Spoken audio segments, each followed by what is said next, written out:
What's up, everybody, and welcome back to the Run the Floor podcast, episode 4 now. I wasn't here last week. Tom filled in for me and did a great job. Quick round of applause for Thomas. Thank you, Tom, for your Way to go, services to the Run Tom. the Floor pod. Basketball has been hitting like crack in the 80s. I mean, you're looking at the Chicago Bulls atop the Eastern Conference right now. I couldn't be happier. We got a jam-packed show for you guys. We're going to be going over these teams, the top two teams in each conference, the Sixers, the Bulls, the Spurs, and the Thunder. And we're going to decide if their starts are real or fake. We're going to give Christian the floor to talk his shit about the Lakers exceeding a lot of people's expectations for them thus far in the season. And then Ja Morant and the Grizzlies, it's been a rough start to the season for them. There's rumors that he may end up requesting a trade, or they might end up just trading him anyway, even if he doesn't request one. So we're going to go over some potential Ja Morant trade destinations and just give our overall thoughts on the situation. So we could just jump right into this. I wanted to start off with my Bulls. I wanted to get my shit off about the Bulls. We're sitting at 5-1. We lost to the Knicks over the weekend, but do I think the Bulls start is real or fake? No, I think it's fake. I don't think it's real. It's obviously fake. The Bulls are now going to be a top seed in the Eastern Conference. But am I happy? Hell freaking yeah, I'm happy. Hell freaking yeah, I'm happy. I mean, Josh Giddey looks like almost a lock to be an all-star so far this year. Matas Buzelis has been incredible. I mean, you can make a case he looks like the best rookie from that class. And that was actually one of my evaluations. You know, me, big college basketball guy, big NBA draft guy. I hit on every single evaluation I've ever done of a player pre-draft. I've never missed. But Matas Buzelis looks awesome. Just one of those lanky wings, could get out in transition. The jump shots come along for him, too. I mean, he's shooting over 40% from three. Vucevic, looking a little bit revived too, averaging 19 points on the season. The offense has just been great. You know, they're playing like a team. No one's, chucking shots. They're moving the ball. They're getting out in transition. They're letting it rip from three too. So it's been a joy to watch. But I mean, a team with Nikola Vucevic as your enforcer down low and your rim protector is never going to be a serious team. So it's my quick thoughts on the Bulls. What do you guys think? Yeah, I think they're real because they're in the East, but not real as in contender, but real as an Eastern Conference team. I mean, they're fifth in offense, 12th in defense, and ninth in pace. A lot of this is led by Josh Giddey. He might average a triple double this year. I think he's 22, 9, and 9 right now. Vooch, it just feels like he's timeless. Legs had a stat on the broadcast the other night. He had like 3,000. He led the league in screens last year, 3,000 screens Mm. set, which is a really interesting wrinkle for an offense that is a bunch of pace and space. And you touched on it with Matas Buzelis. I think there might come a point in this year where you're looking at like, is he the best player on the Bulls? I think that'll be really good for them if that's a discussion. He's aggressive. He could shoot it. Every time I watch him play, it's like he's beating guys off the dribble, getting to the rim, getting to the line. I mean, the Bulls are just a fun league pass watch right now. And as for if they were in the West, it's not a discussion. But because they're in the East, especially considering the teams that we thought would be atop the East, even though it's early in the Knicks and the Cavs, which has kind of been disappointing, why can't the Bulls be a top 6 seed in the East? Why can't they?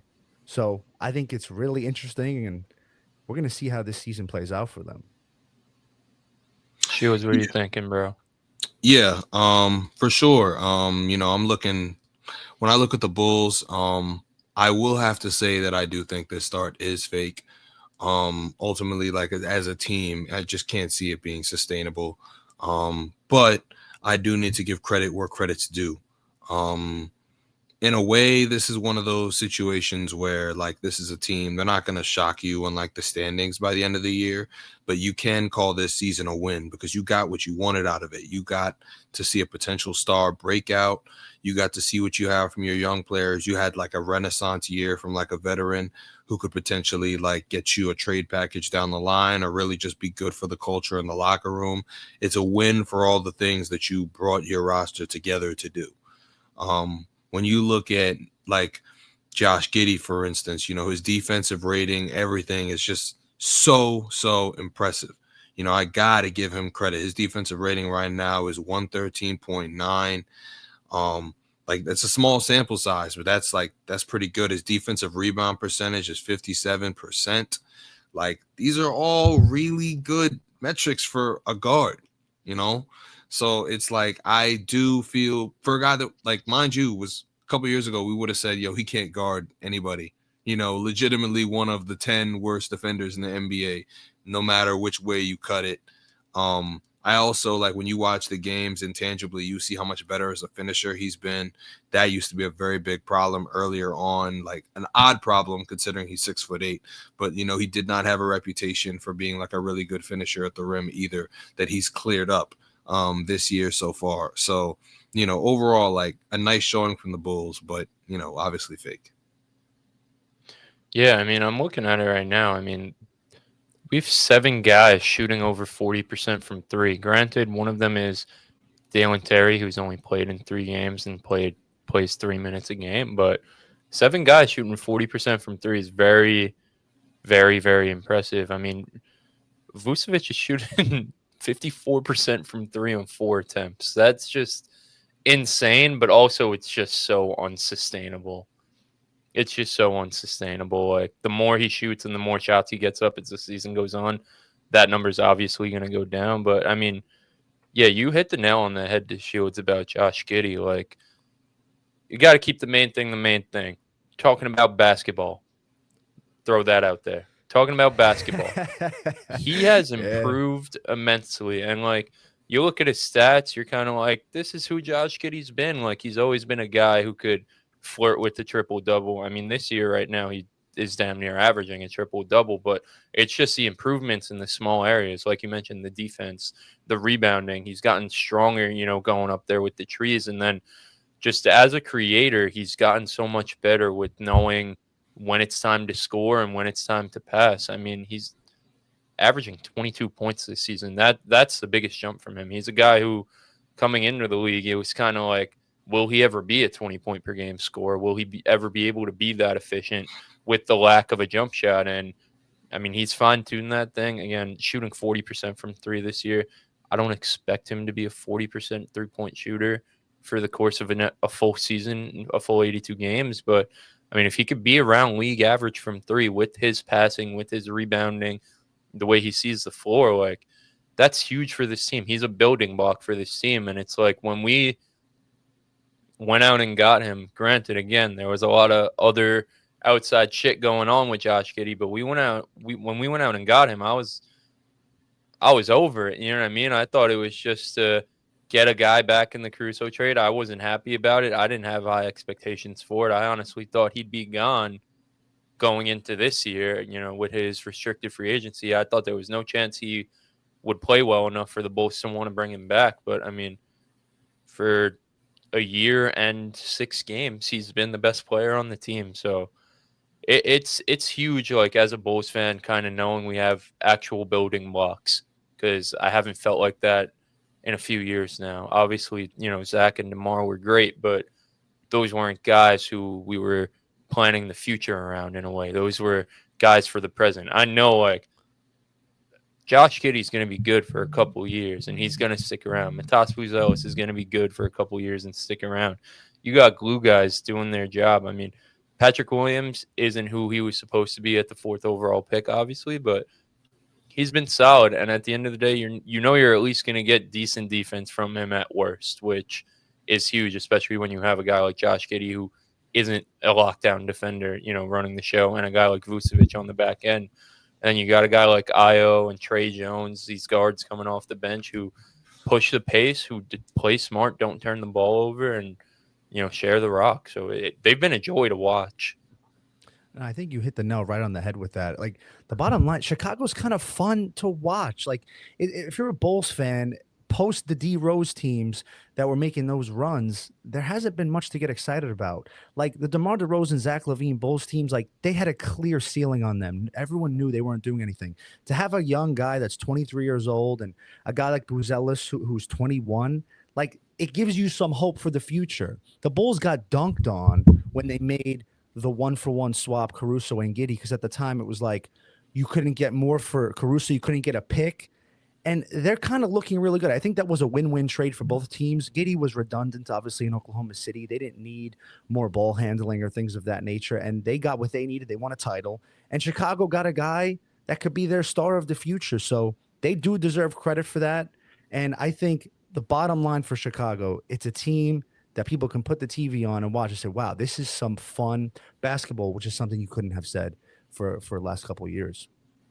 Yeah, so before we move on, we'll play a game. We'll probably play this game with all the teams we talk about here for real or fake. We'll just go through the Eastern Conference. You tell me who you think finishes with a better record, this team or the Bulls. So I'm going to leave the Sixers out of this because we're going to touch on them in a minute, but the Milwaukee Bucks. Better. The Bucks will be better than the Bulls? Yes. Or Yeah, the they'll have Bulls? a better record, yeah. Yeah. Better. I agree. Pistons? Better. Mm-hmm. The Heat, who have been pleasantly good or Better. they've had their ups and downs. Better.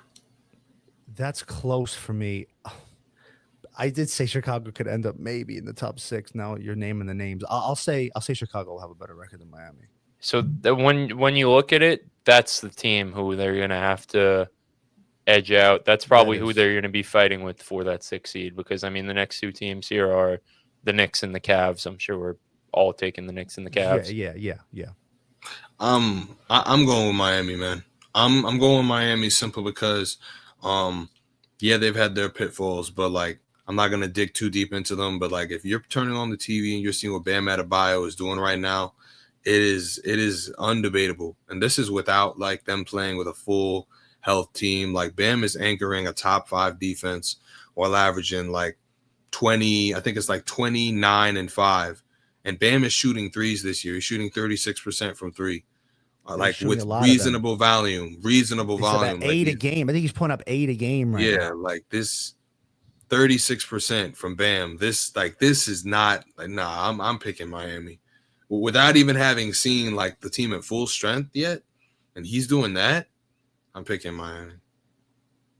Yeah, I mean, Bam's been absolutely incredible. And you look at the Heat too, they're kind of very similar to the Bulls, where they've kind of flipped the script on the play style. You know, they were a slow, boring team, and now, you know, they're getting out and running. You know, Davion Mitchell running the show has been absolutely incredible for them thus far. Like you mentioned, Bam looks like he finally took that step as an offensive player, which is huge for them going forward. So it's close. I'm gonna be a homer, and I'm gonna lean with my Bulls, but it's definitely super close. Moving on, the Philadelphia 76ers, who are yet to even really get a true dominant, good Joel Embiid game, being carried by their backcourt in Tyrese Maxey and VJ Edgecombe. Christian, do you think the Sixers are real or fake with their 5-1 start? So this isn't going to sound kind, but they're fake, but not because of what I've seen thus far, because of what I know of their 2 best players. The question marks with Embiid, injury-wise and playoff-wise, can be said about Paul George as well. So that's the bottom line for Philly for me. I love Maxey. What Edgecombe has done, he's their 2nd leading scorer, and he's a rookie. And the depth of roster, another issue for the Sixers right now is they got 3 guys playing over or about 40 minutes a game. Like, that's not sustainable. So I think that has inflated a little bit of their success because they're just basically not taking these guys out. But with Philly, I cannot trust Joel Embiid. I think he's playing 22 minutes. It's like you don't know. I know they're managing him. I don't know when he's going to be on the floor. He's playing a first half, not playing in a second half. Paul George hasn't played basketball yet. So in the context of being a contender in the East, I can't get there, despite how exciting it's been to watch. You know, these guys run and have a great start like they did. I can never believe in Philly. They're fake. Shields, what do you think? Yeah, I'm gonna have to lean like agree with that overall consensus. Like, you know, it's basically the exact same reasons, you know. Less so on Embiid though, and more so on like just the on-ball basketball fit.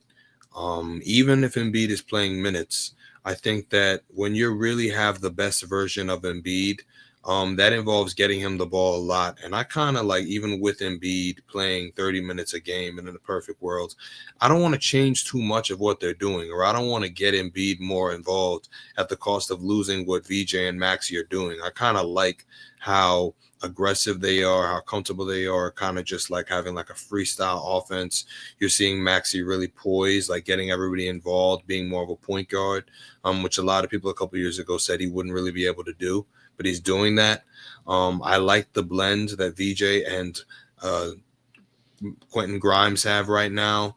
Quentin Grimes, very essential, not really taking too much usage, but also like contributing really well on offense and hustling on defense.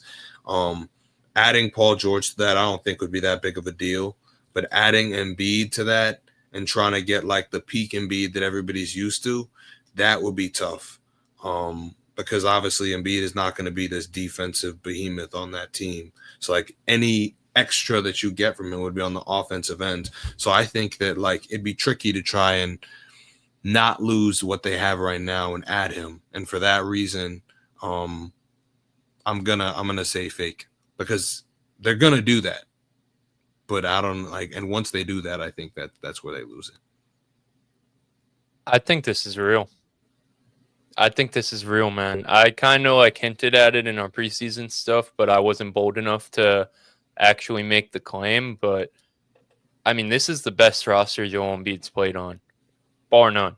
I mean, with Maxey playing like not even just an all-star, like he's playing like a first-team All-NBA player right now. I mean, the man's averaging 9 assists, like you mentioned, the Shield. It's like he's truly becoming a point guard. I mean, averaging 23 and 9 from him.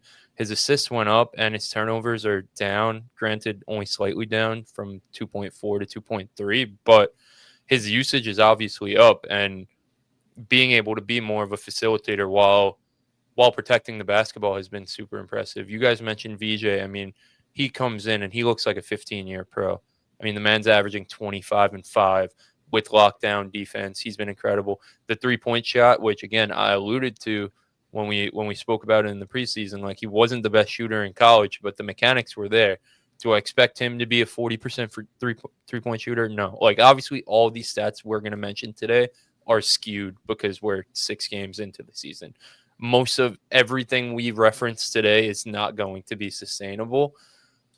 And like you mentioned, Christian, like the minutes thing, like, yeah, I worry about it, but then it's like those guards are playing 40 minutes short. Paul George and McCain are going to be back at some point, which in turn will lower those guys' minutes. I think Jared McCain fits in seamlessly. I think Paul George, even if he's not Paul George of old, his play style is a seamless fit for what they're trying to do. Whether he's good at that is yet to be seen, if he's a good basketball player anymore. My problem isn't even with Embiid, with getting back to MVP level Joel Embiid scoring. Obviously, you do need to have that guy to win an NBA championship. But for this team to be a competitive playoff team, my big thing is he just has to get fully healthy to be able to move on the defensive side of the ball. That's been the biggest thing that stood out to him with him. I mean, the offense obviously hasn't been what you want it to be, but that's kind of expected. But he looks like a shell of himself on the defensive side of the ball. And that's where my big concern is. I mean, they're the 21st ranked defense right now in terms of defensive rating. But in terms of the scoring, I mean, those guys got it on lock. You know what I mean? Like Maxey got it. You know what I mean? That this is who he is. 34 points, not going to be at that level, but 28, 27, he's probably going to be somewhere around there. VJ, I think, is a 20-point per game scorer right away. Maybe he's like 19 or something like that. Oubre and Grimes, again, their numbers are up a lot at 19 points apiece, but they're like 15 points per game guys with efficient 3-point shooting who could get out and run and give you energy on the defensive side of the ball. And Embiid has depth behind him. Like Andre Drummond obviously isn't, a world beater, but he's more than serviceable as a backup center. You have a guy like Adam Bona from UCLA, who cool young piece who could just take up time. While you don't have to rush Embiid back, I guess is the point I'm trying to make here. Like he could take as much time as he needs to get to that form and not risk maybe a further injury or anything like that. Because I'd still like to believe the Joel Embiid we know is somewhere in there and is going to come out at some point. So yeah, I mean, I think especially like you mentioned with the Bulls, Christian, given the state of the East, especially with the Knicks and Cavs struggling the way they are to start the season, like there's no reason that this team should be a top 6 seed lock, and there's no reason they shouldn't be a team that could rough some things up in the Eastern Conference. I mean, I think that the talent is unquestionable. Like they have so much talent, but I'm a sucker for availability. And also, even if you could tell me that we're going to get the healthiest possible version of Paul George and Joel Embiid when the playoffs roll around, I still do not believe in this team because I've seen those guys on those stages while they were all put together health wise or the best you possibly can be at that stage of the season. And it's underwhelming results. You add that to the fact of the injury concerns. And again, like they have like the second best offense in the league right now. They're 19th in defense. I'm not expecting the Sixers to be a top end defense. Most of what their damage is going to be is on the offensive end.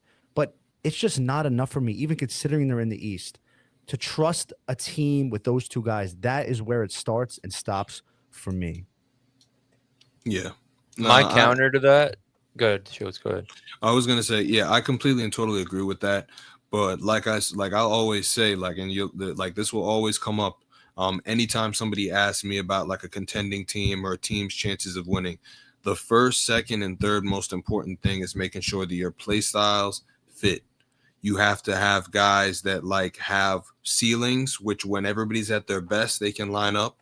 And when one person is really good and two people are like really bad, but they're supposed to be your second and third option, they still can be involved and you can still like not drop in play. You have to take into consideration all the intangible stuff. And this is by far the best intangible team Embiid's had. You know, if Embiid needs to run pick and roll, he's got a guy that can run it with him. If Embiid needs to be off ball and let somebody do all the ISO work, he's got 2 guys, 3 guys if Paul George is the right guy. Like if he's even 60%, 70% Paul George, you know he's good for an ISO every now and again. As far as Paul George, the issue was, it's too much responsibility. Now you have 2 guys that can take on that perimeter creating responsibility. So it's like all of the Paul George and all the Embiid questions, they have personnel to help with that. Like Paul George being, I don't want him to sit in the corner and shoot threes all game. You have 3 people who are willing to do that.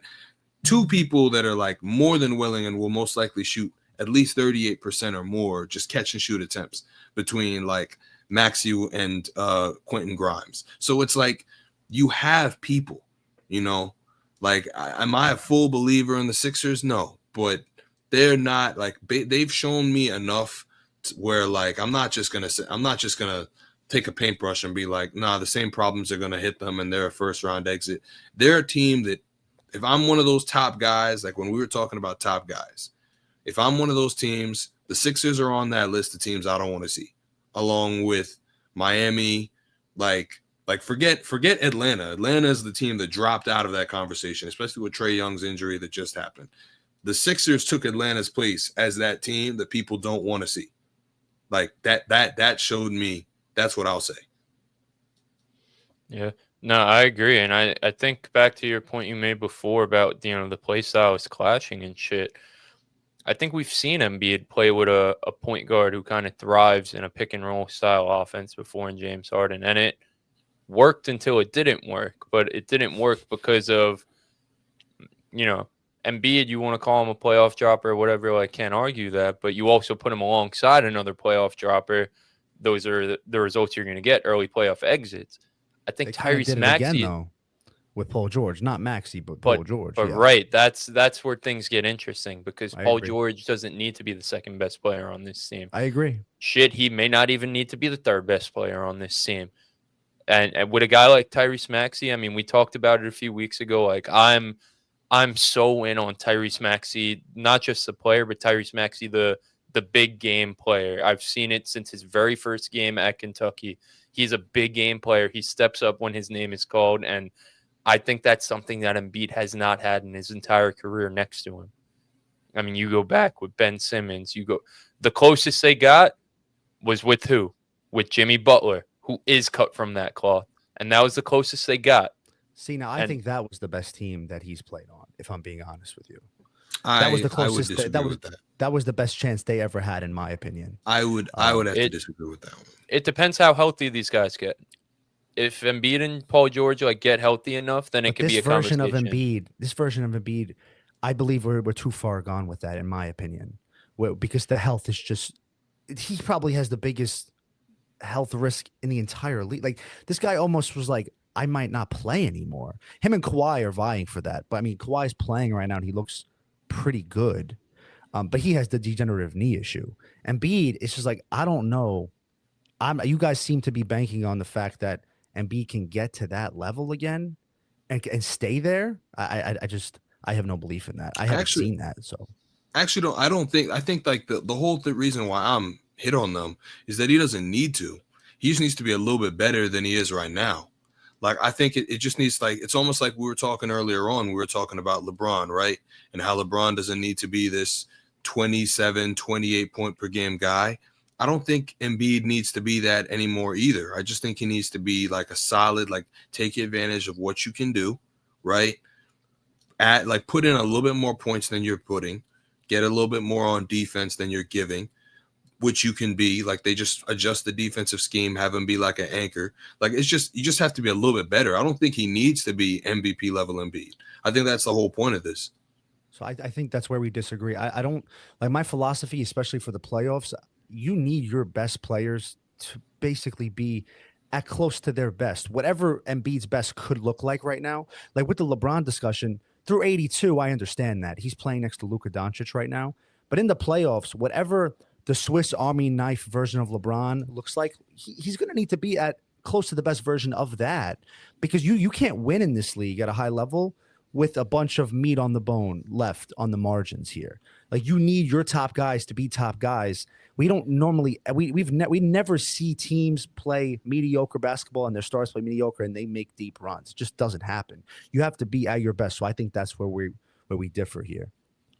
I tend to agree with that. I don't think he needs. I'm kind of like in the middle, I guess. Like, I don't think he needs to be in contention for the best player in the world. I don't think he needs to be at that level. I think he does need to. I mean, you're not winning anything meaningful without a top 10 player in the league. Like, it's just as simple as that. Like, he has to be at minimum playing like a top 10 player in the world. Can he get to that level? Again? I think he can. Can he? I think he can, and I think so because of what I alluded to earlier, to where they have so much talent and depth around him to where it's not a rush. He doesn't need to be that tonight against the Bulls. There's time for him to ease back into. I mean, think about last year. Actually, I was gonna say like a hypothetical, but this actually did happen last year, where he got off to the slow start and was banged up, and that was all anyone talked about. This year, he's banged up. He got off to a slow start. No one cares in the media because they're winning basketball games. Correct. You know what I mean? That's correct. They're winning basketball games. So I think they have much more leeway than they've ever had to be cautious, like as an organization, to be cautious with him. And if he needs a day off, he could take the day off. You know what I mean? Like, if he needs, to relax in a game and let Maxey cook and VJ cook, like, they have that flexibility, which they haven't had in a few years, especially last year because Paul George was a bust. You know what I mean? So I think they have flexibility to kind of let him ease back into getting there. I definitely agree though. Like, it's all on him, and I can't fault you for not trusting Joel Embiid. Like, absolutely. Like, I completely understand, but I really do firmly believe, I mean, if this isn't the best team he's ever played on, then it's the best team he's played on in the last 7 years. Well, that's fair. Yeah. You know what I mean? So if he can get back to that point, this is the best or second best chance he's going to have in his career, especially considering how weak the East is. Because there's no Kawhi Leonard on the other side. There's a Giannis, but yeah, there's other guys, but yeah, in terms of the high level guys, I mean, Giannis is the best player in the conference, undoubtedly. Those other guys that we talk about at the top, those are great teams. Like the Brunsons of the world, the Mitchells, they're really great players, but they're not, the top 5 guys like that. So I agree. Right, they're great teams, which the Sixers could be a great team. They've looked like a great team thus far. We'll have to see. We'll have to see. I wouldn't hate it though, because I want to see Maxey. I said, and with McCain coming back, and they got like they kind of have a lot of these logjam at guards, but I don't see it like that. All these guys can dribble, pass, and shoot. Like, so it's not really. I don't see it being an issue. So it should be fun to watch, no doubt. Yeah, they could all create with the ball in their hands. They're also all very, very good and talented off-ball players, which as Embiid gets back into that form, I think they'll have no problem with Sweet transitioning into playing off him in the mid post a little bit as that gets back to form. So by the time you guys watching or seeing this, the Bulls and 76ers will have played. One of these teams will officially have 2 losses. The game is in Chicago at the United Center. I actually just read McCain's playing tonight, if I'm not mistaken. I'm gonna double check myself, but who's your guys' prediction? Who's gonna remain with 1 loss? Who takes this one? I think the Sixers do. So who's home? Let me see who's home. It's in Chicago. It's in Chicago. Bulls are coming off of a loss in the Garden. It's tough. Give me Chicago, though. Give me Chicago. Yeah, Jared McCain is back tonight. I don't know if he's on like minutes restriction or anything, but he's back tonight. Who would just have got ever a video thought of that- him.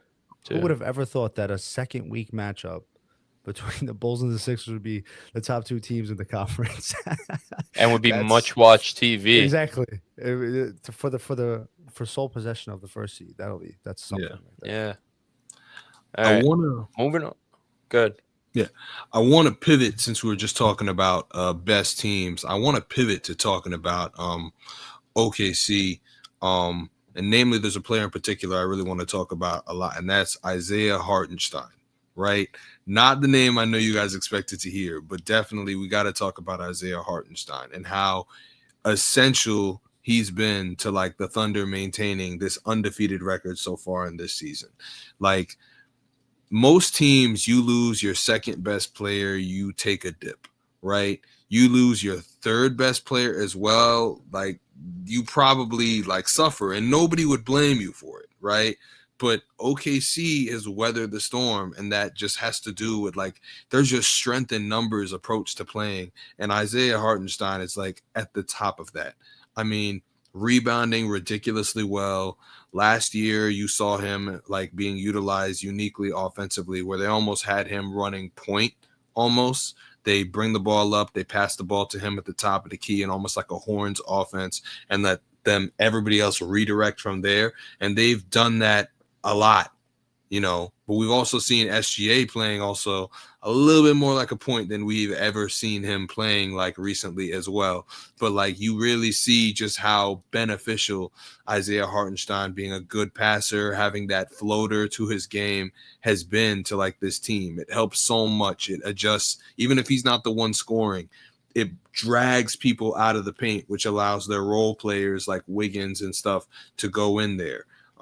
You also have to take into account AJ Mitchell. I mean, where did you come from, my boy? Like shooting ridiculous, averaging 17 points per game right now. Like absolutely huge for OKC. Like how all these role players stepping up. They're really looking like the team to beat once again. I mean, we already knew that, but like now it's like, yo, even when J-Dub and Chet are out, like they still win games like this. That is scary. I want to hear what y'all think. Before Chris can even ask me real or fake, obviously real, but the real question is, I mean, are they going to be a dynasty? Like that's the question for OKC. And it brings me back to, because the question after any team wins a title is, the championship hangover. What does that look like the next year? And when Golden State won it in 2015, they followed that up with starting the season 24-0. And they were the team that won it. So they answered that question real fast. OKC, youngest championship team we've ever seen, they're now undefeated as well. It's like they still have the number 1 defense. You touched on it. I thought you were going to say AJ Mitchell at first. You got to it eventually, but that was what I had down here. I mean, this guy, the player comps coming in were Jalen Brunson and what was it? A couple of other ones. It was Jalen Brunson and I have it right here. Mike Conley, Malcolm Brogdon, those style guys. Like he looks like a veteran out there, and he's just a second-year player. Like the rich really do get richer. Like it's unbelievable how this team just like spawns these guys. And like Topic, obviously, he's dealing with that medical issue right now. We haven't even mentioned him. He hasn't played. Like they still have him in their back pocket whenever that time comes. Maybe probably next year. But it's like they go 10, 11 deep. They're picking you up 94 feet. What a luxury it is to have Hartenstein, because Chet, we know he has some of this injury history. He's already missed some time. Hartenstein steps right in there. Like he had close to a triple-double the other night. Shea picked up right where he left off. J-Dub hasn't played yet. Oh, but don't worry. Aaron Wiggins, Isaiah Joe was in and out. He's back. Cason Wallace, Caruso was in and out. And they just keep winning. Like it is an embarrassment of riches in Oklahoma City. And oh, by the way, they have the most assets of any team in the league. Like they can go get any guy that they want if need be. They're the team to beat. They're the favorites to go back to back. They really are in the making of a team. If they do what we think they're capable of doing, they could easily be a dynasty. I can't disagree. I mean, I think if you disagree, then you're just being a hater at this point. Like there's no arguing it. I mean, they're the deepest team in the NBA by a wide margin. Like you mentioned, they have the most assets in the NBA going forward.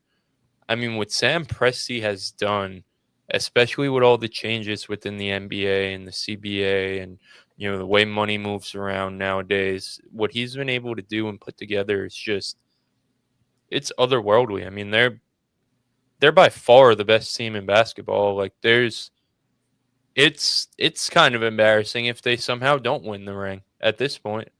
I mean, you're 7-0 and your second best player hasn't played yet, and you still look like by far the best team in basketball without him. Like I can't imagine how good they're going to look when J-Dub does get back. So I mean, yeah, they're obviously a real team. I figured this conversation was going to be quick. It really is a matter of, are they going to be the next dynasty? Are they going to break the wins in a season record? Are they going to get to 74 wins? Oof. That's the question that like we should be asking about the Thunder. I mean,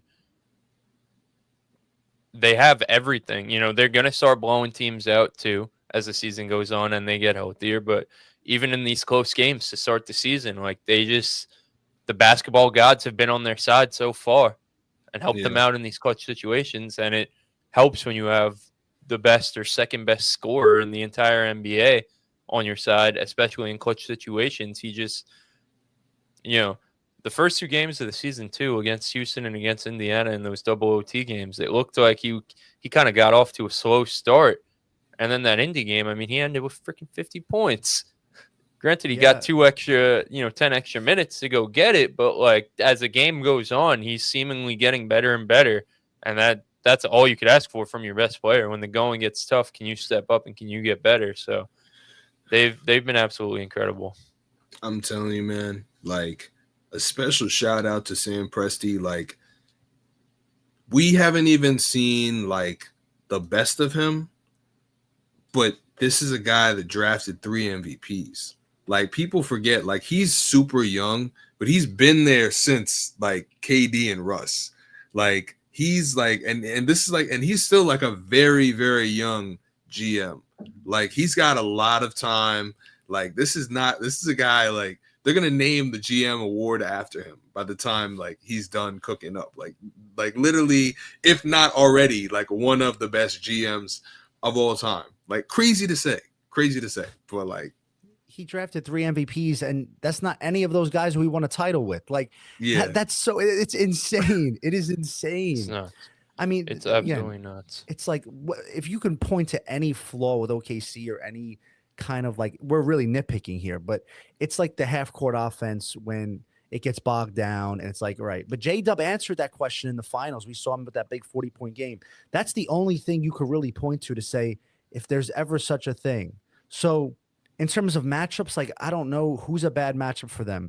A team that has a lot of ball handling, a team that can weather that storm of the 94 feet and things like that. That's why Indiana had so much success with them, because they have so many ball handlers. I do look at the Lakers as a team, and I'm excited to see that matchup in a week because they did play well against them in the regular season last year post-Luka trade. So I'm fascinated with that matchup because the Lakers have ball handlers that don't get you can't really get in your way. So with Reeves and Luka and LeBron back when he comes back, those guys are going to be a challenge. I'd like to see how they guard them. But other than that, they're one of the greatest defenses ever. Even when we talk about their offense, they're ninth in offense, like eighth in offense. Like, so it's just we're nitpicking here. It's just incredible.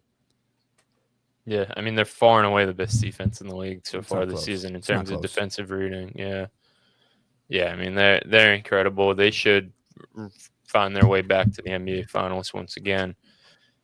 But there's a team out west who is on the rise who maybe can be a threat, can bring some competition. Those San Antonio Spurs sitting at 5-1.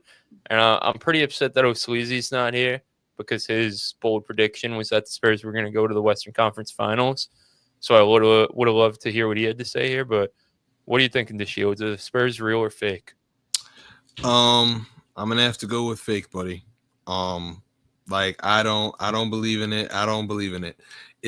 I never see. Here's my thing. My thing is that when it comes to young teams, when it comes to teams that are like super reliant on young players to gel, I don't believe in it. I think that Wemby makes people forget about like all the different things that like you need to be like a successful team long term. And granted, he covers a tremendous number of bases, but you can't like it doesn't cover everything. Like I need to see like there's no Dylan Harper. Like Dylan Harper just got injured. That was like a key cog in like them getting stuff done.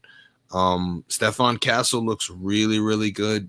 But like, this is a year 2 guy. Like this is like I gotta see like, long term. I just gotta see a little bit more basketball before I can really comment on like what he's likely to be. I just feel like, they're riding the Wemby wave right now. Like he's playing absolutely like earth-shattering basketball. That's a good wave to ride. It's a pretty good wave. It's a good wave to ride, but also I think that's also gonna cool down. The more because here's the thing: the more basketball that you play is the more film that opponents have to use against you. And right now, like he's just running through people in the fast break. Now, stopping him in the half court, that's something that's going to be hard no matter what. He's just got a height advantage over you. He can shoot over anybody. But him just being able to cook up on the fast break like that, like over time, the people are going to find ways to slow them down, or at least slow other people down so they can't get the ball to him. So even if he's open, they can't get the ball there. So it's like it's less me being skeptical of Wemby and more me being skeptical of everybody else is too young. This is a freshman coach. This is a freshman team by all accounts. I'm calling fake. I feel like we're watching a god play basketball. And I don't know. I'm not going to be the guy to put a cap on that. I mean, like, in comparison to the Oklahoma City Thunder, I probably give them no shot. In comparison to everyone else, I give them a shot. I do. I mean, he has as good of an argument as anyone as being the best player in the world. The only thing like you could hold against him is he hasn't done it in a high-stakes playoff game. I'm going to go out on a limb here and say that Victor Wembanyama is going to translate to playoff basketball. That might be a hot take, but I think Victor Wembanyama will translate to playoff basketball. I mean, the guy's averaging 27, 14. I mean, 5 blocks and a steal. Like, it's 5 insane. Blocks. It's like, and that's not even the most impressive thing, but go ahead. It's absolutely insane. And I mean, the other guys around him are just playing absolutely incredible. And not to take anything away from those guys, but it's all because of Wemby. It's all he has. I mean, there's one guy who I could think of off the top of my head that I've watched play basketball that has more gravity on the court, and his name is Wardell Stephen Curry. Other than that, I've never seen someone just demand attention and eyes from the defense the way this guy does. I mean, how could you miss him? He's 7'5". So you always got to be looking out for him. And growing. I mean, and growing. and growing. And I mean, it was kind of like what we touched on earlier in the offseason. Like, you just got to put basketball players around him, and he'll figure out the rest. And that's what this team is. They're just an assortment of basketball players. And I know the Shields, you didn't like when we said that they could be positionless, but that's kind of what they're trotting out here. Just a bunch of guys.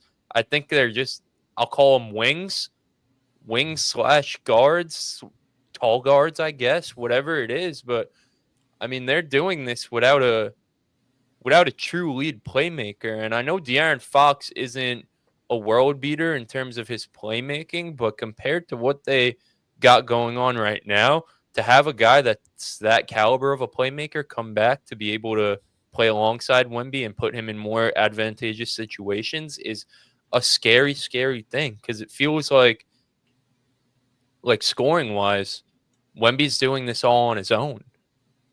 You know what I mean? And we've seen great bigs throughout the course of history. When they get a true lead guard playmaker, it just makes everything so much easier for them.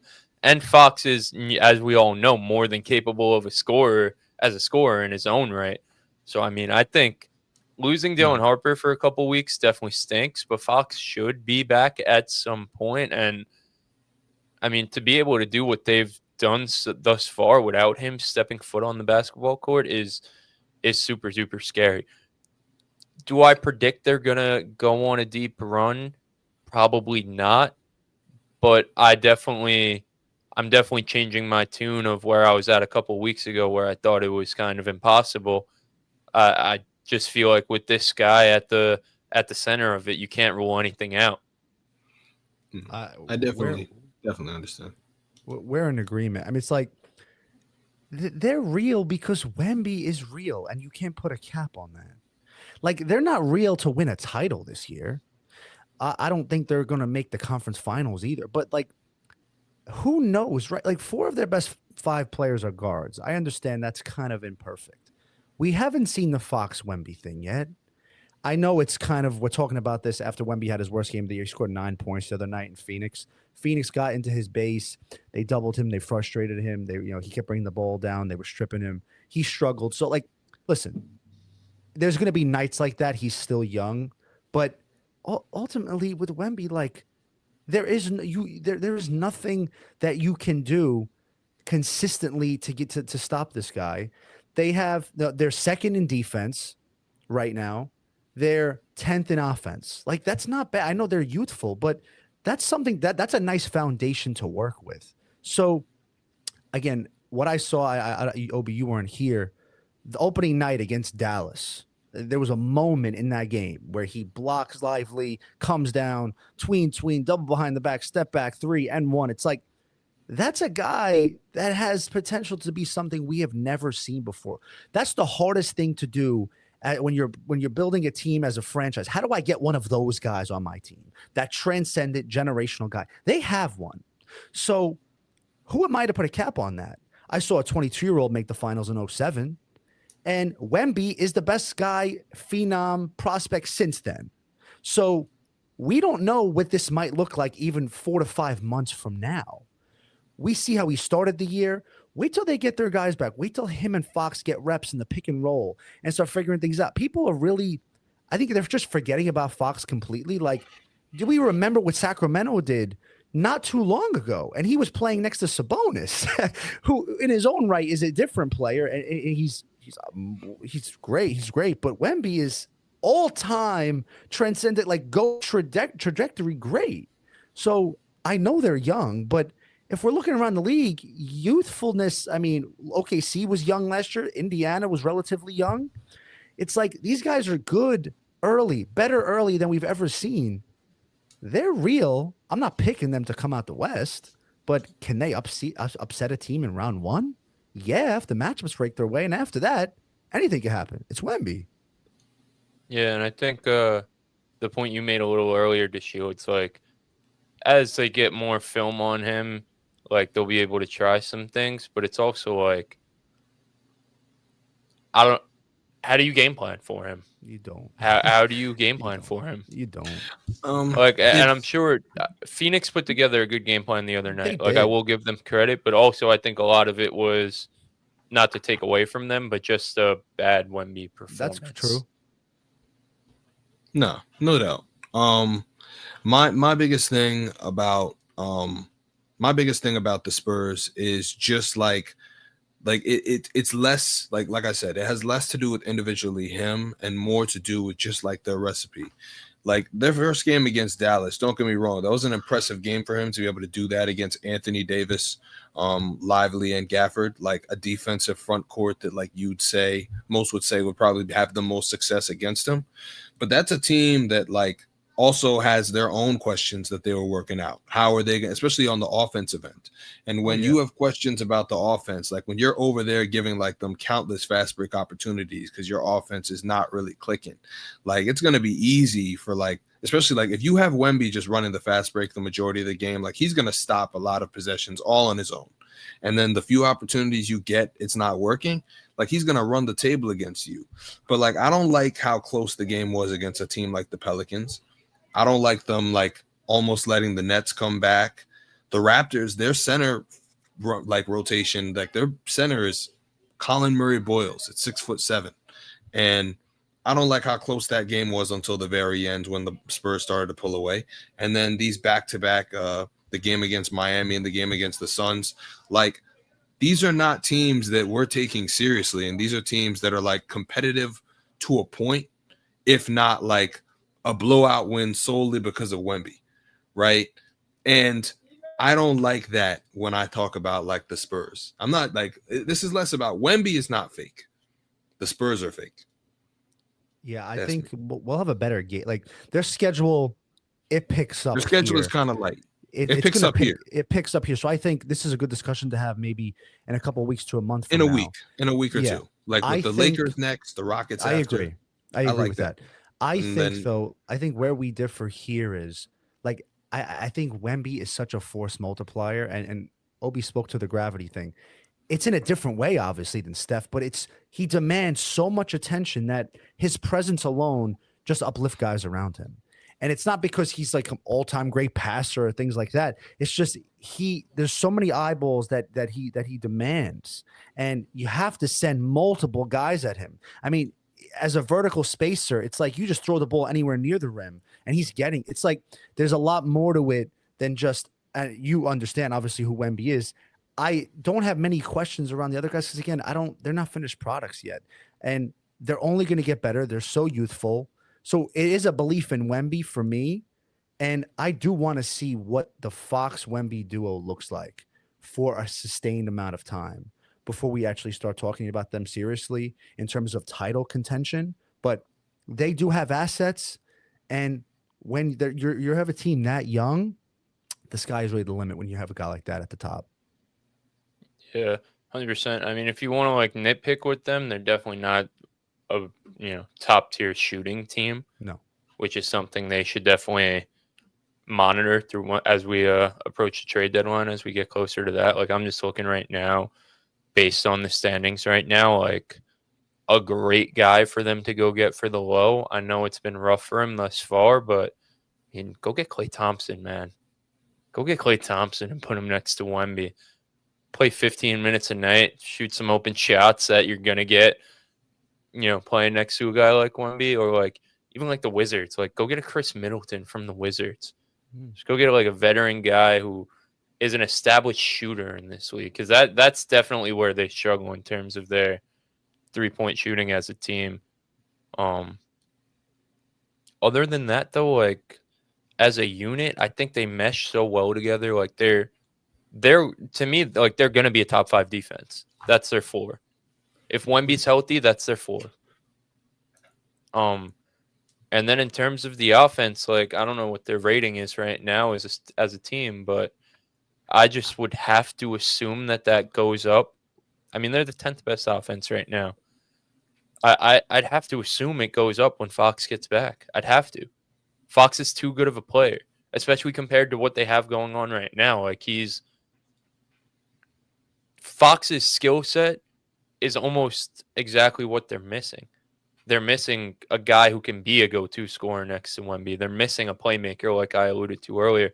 And honestly, they're missing shooting, which even though he's not known as a shooter, De'Aaron Fox would probably be the best shooting rotational player in their lineup other than Devin Vassell, with the improvements he's made to his three-point shot over the past couple of years. So I think Fox, it'll be interesting to see how they mesh with each other, but I think it'll be great. I think they'll be one of the best duos in basketball. I think it'll instantly click. I think their skill sets complement each other so well. So I agree. All right. So I'm real. You think real, Christian, and the Shields. You're gonna still call it fake. You're gonna hold out a little bit, see how they do these next few weeks. I definitely will. I didn't get to speak on this. Definitely agree with the schedule thing.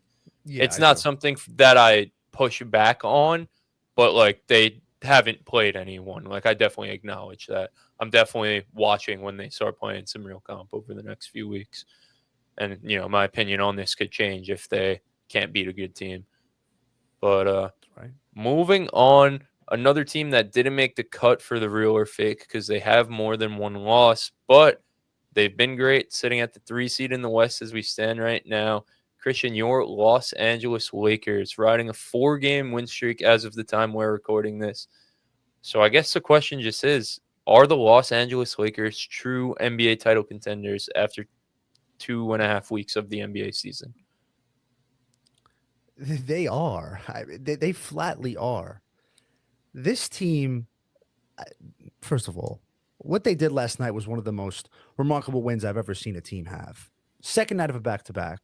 No LeBron, no Luka, no AR, no Gabe. That's without the 3 best players and 4 best ball handlers.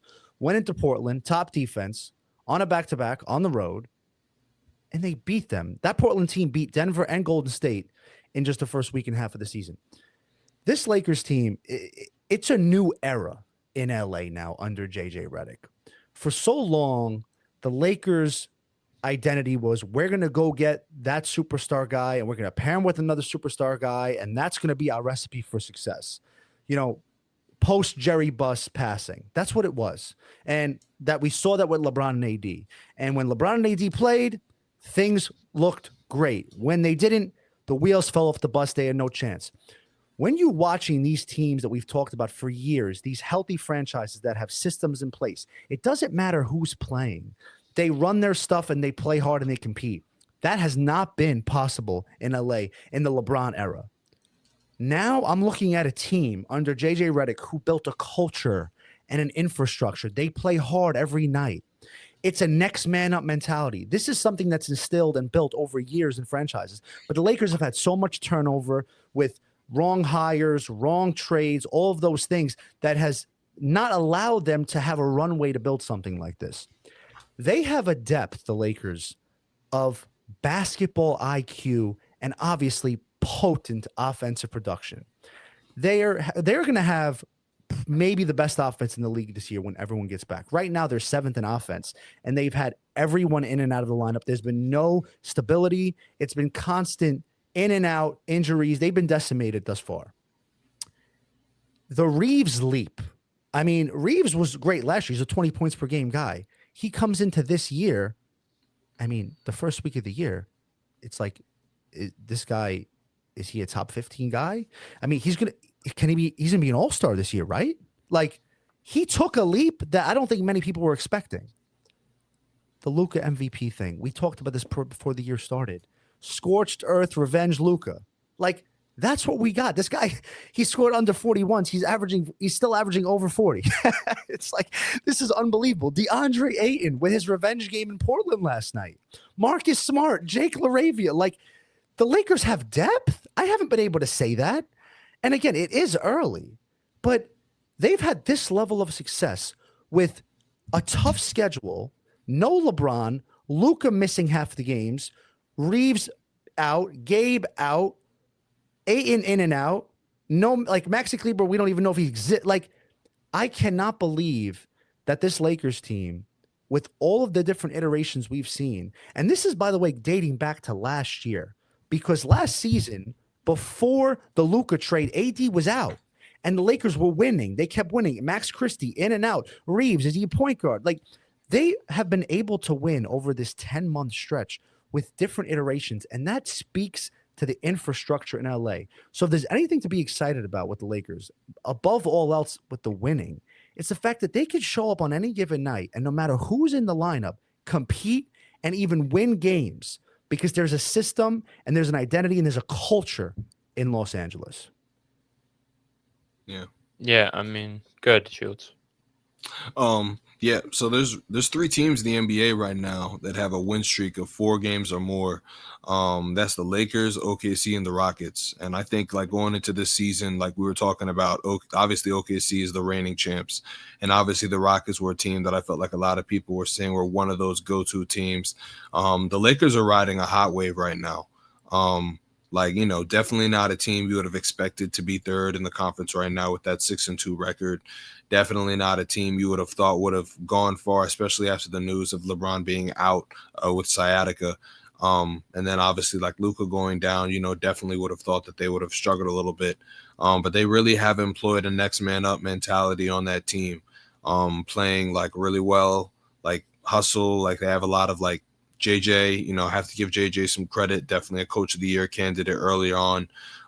Just getting everybody involved, creating like good touches for like different shooters, getting Jake LaRavia like the ball. Jake LaRavia is actually showing a lot as like a secondary playmaker, like, you know, just making those extra relay passes when necessary.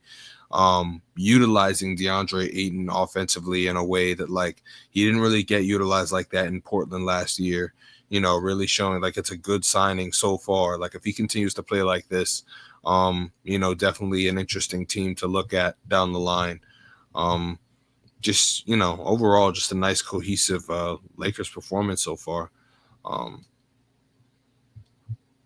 Yeah, I mean, they've been absolutely incredible. I don't know how to beat the dead horse here. I'm sure people who are listening to this who have been around for a while know how I feel about Luka Doncic.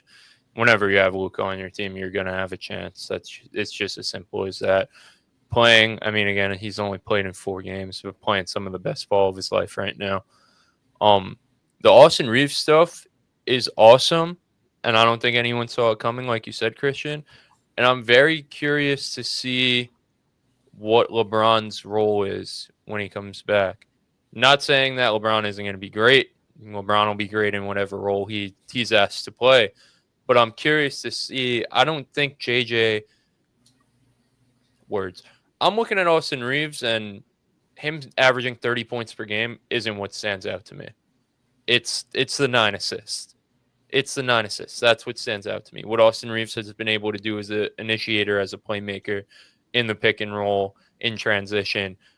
And to me, it says like they don't need to put the ball in LeBron's hands as much as LeBron's used to throughout his entire career. And we saw a little bit of it last year, and that was always kind of expected as soon as they got Luka Doncic.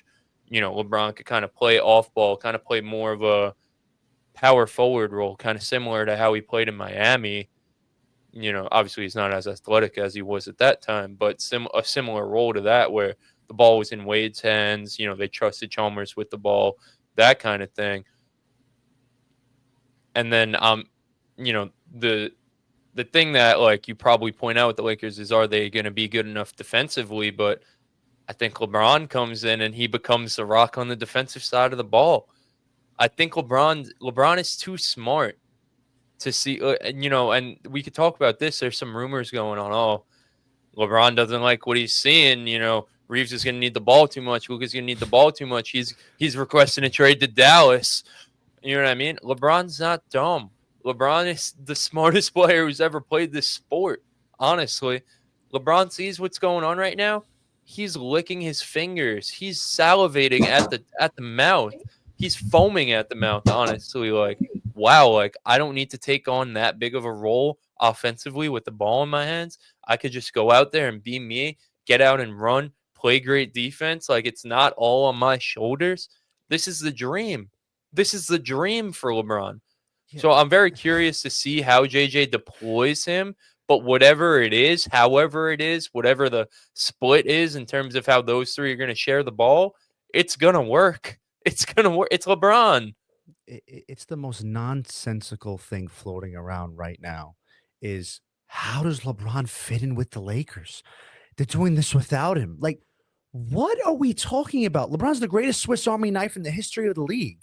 What are we doing? And I think the best way I can describe it is go back and watch the 2024 Olympics. Look at what LeBron did in the Olympics because he knows he was on a roster full of offensive talent, full of all around talent. He's like, all right, where do I fit in here? LeBron can be put into any team and he will basically identify what do I need to do to get the best and most potent version out of what we have on this roster. LeBron has waited 25 years to be on a team where he doesn't have to dictate everything offensively. LeBron 3 years ago gave Austin Reeves, who was a second-year player at the time, the ball in a playoff series on the road. Do we remember Memphis game 1? You're telling me LeBron isn't saying this. So hold on a minute. I don't have to exert myself offensively. LeBron James could be a guy that's in the pick and roll. He's in the short roll. LeBron James is a short roll decision maker. Think Draymond Green on steroids, okay? Like, the fact of the matter is LeBron is a 40% catch and shoot shooter the last 2 years. So he could play off the ball. LeBron's one of the best cutters in the league. He's one of the best backline defenders in the league. The Lakers are a bad rebounding team. You don't think LeBron James can rebound the basketball? Like, I didn't even mention the fast break element. The guy's grabbing off the board and we're running. The Lakers have so many options, and we're worried about LeBron. There are so many things to worry about in the NBA if you're a team. The last thing to ever worry about is, can LeBron James, the greatest player of all time, fit into what we're doing? The greatest Swiss Army knife, the most versatile player on both ends of the floor. It is just ludicrous. And it's rooted in, number one, LeBron hate. Number two, engagement bait. And number three, people are kind of starting to fear the Lakers. Like, if they look like this without LeBron, what do they look like with LeBron? And so he just adds to the IQ. He adds as a coach on the floor. It's like, and another thing that hasn't been said, again, this started last season. The Lakers last season ended the year. They were hot. They went into the playoffs hot. Ultimately, it didn't end well. LeBron ends up getting hurt in the playoffs in the last game. Luka was sick. Reeves was playing injured. So I understand why people came into this year low on them. But to see what we've seen thus far, no LeBron's coming back. See what JJ's been able to do. And the Lakers have seemingly hit on the three additions this summer in Smart, LaRavia, and Ayton. Yes, the defense is a question mark, but they're actually 17th in defense right now, which is way better than I would expect with a team that has LeBron that hasn't played yet. So we said this coming into the year. I said, if they can be a top offense paired with a middle of the pack defense, that was the Denver Nuggets meta in 2023. It was, we're inevitable offensively. We're going to get just enough stops defensively. And that's how they won the title. You're telling me the Lakers can't follow that same template with LeBron, Luka, and Reeves? And last thing, we saw Luka go to the finals. Go to the conference finals with Jalen Brunson next to him. We saw Luka go to the finals with Kyrie next to him. And now Luka has another backcourt mate in Austin Reeves, but expect this time LeBron James is also on the roster. So it has just been mind-boggling to see these narratives float around. Ultimately, the games have to be played, and that will speak for itself within the four lines, like LeBron always says. But man, I'm so excited to see what the Lakers' ceiling could be this year. I mean, it couldn't have been a better start for you as a fan, for any Lakers fan out there. Like, you couldn't have asked for anything more. I'm sure a lot of people got a little bit discouraged with the LeBron injury stuff leading up to it and kind of chalked it up as season over already off the rip. And I mean, like you mentioned, obviously Luka and Reeves playing out of this freaking world, but those three guys that they brought in the offseason have been, I mean, you'd probably like Marcus Smart to shoot a little bit better from three, but other than that, they've played near perfect basketball. I mean, Marcus Smart from day one, just the energy he brings on the floor. I mean, he's always the first one to the floor, man. He's always going to give it his all on the defensive side of the ball, which, like, from a point of attack standpoint, that's something the Lakers, I don't remember the best guy they've had, like, in a few years. I mean, Patrick Beverly, who was they miscast Beverly as a 3-and-D wing. That was the joke from day one. Like, they haven't had a real wing stopper. And that brings me to the last point. We could say what we just said, and I stand on what I said, but I do think this season will be defined by if they can go out and get that two-way wing that Rui, and again, Rui has been incredible to start. I feel like this guy has aimbot right now. He can't miss a mid-range shot. He's shooting high 40s from three. He has not shot below 50% from the field in any game this season. It's been remarkable. So Rui has done his job, and he deserves credit. But it's nothing against Rui. It's more about the roster and the fit. I think the problem with Rob for so many years has been he keeps kicking the can down the road. It's like, we're going to go into the season, see what we have. We see what we have. We need to make a trade. Then it's the deadline comes around. Oh, okay, we'll wait for the summer. We are access to another pick. He just keeps doing the same thing over and over again. This year, if you're telling me you're 25, 30 games in and you see what you have to see, the Lakers have to go for it. They have to go for it. You have to. This is the last chance. Like, exactly. With this core, you're like, this is it. Like, this is it. There is no youth movement in Los Angeles. Luka's ready to win now. LeBron doesn't have much time left to win. Reeves is ready to win now. They have a nice supplementary of pieces. JJ seems like, hold on. I have a question. So is JJ a LeBron hire now that it's worked out, or does that only work when things don't go well and LeBron has his fingerprints on it? Let me know. I want to know. Because LeBron hired his podcast partner, right? But now he's being called a top 5 coach in the league. So LeBron did the Rush trade only because the Rush trade didn't work out? Or how does that work? I'm just asking. I don't know. But it's just the Lakers, if you can add on what you've built on already and go get that starting level wing, whatever it costs. Is it Connect? Is it the first? Is it Rui? I do that. And you're really looking at a team that can legitimately have the chance to win a title. I mean, what are we doing here? It's tough with Rui too, though. Good. Sorry. No, keep going. I was gonna say it's tough with Rui too because, like, yes, you want someone in that position who is better defensively, but like you mentioned, he's been so fucking good, dude. And that's not even just this year. Like, obviously he has his ups and downs, but as an offensive player, like he's incredible. Like, if only he was just a little bit better on the defensive side of the ball, you know? We've always said for years, it's like if we could take Rui and Vando and morph it into one player, that's the perfect 3-and-D wing for the Lakers. Perfect, yeah. The issue is they're both really, really good on one side of the ball. And so it's not so much against Rui more than it is, like I said, a slotting and a fit on the team. That's why I think in the time being, when we do get our guys back healthy, at least in the beginning part of this year, Smart has to start. And I've said that before. Oh, yeah. And so it would be Luka, Austin Smart, LeBron, and Ayton. You bring Rui as the first guy off the bench and you stagger minutes. But the Lakers do need that two-way guy in the starting lineup. You just have to have a guy that's going to guard the best players on the team. You can only so much outscore teams every night. That's just not sustainable, especially at the higher level in the playoffs. So I've always said, don't get me wrong. I've always said, I'll come back to just fit and just everything. And for as much as I'm a believer in the Lakers, I'm not a believer in this thought process that LeBron is going to come back and it's going to be good for them, for LeBron to be this super Draymond, take on 70% of the it's good in theory, but I just think the thought of a 40-year-old LeBron being this guy who's going to spend the majority of his energy exerted on defense is just not for regular season success. Is just not a recipe for me that's going to result in a deep playoff run. If that is something that he can do long term for an 82-game season, right? That's something that's going to kill you in the playoffs when you need him to be that. I really just don't. Don't get me wrong. That's literally what they're going to end up having to do. I just don't like that for the Lakers. That's my thing. That's why it's always going to come down to their offense.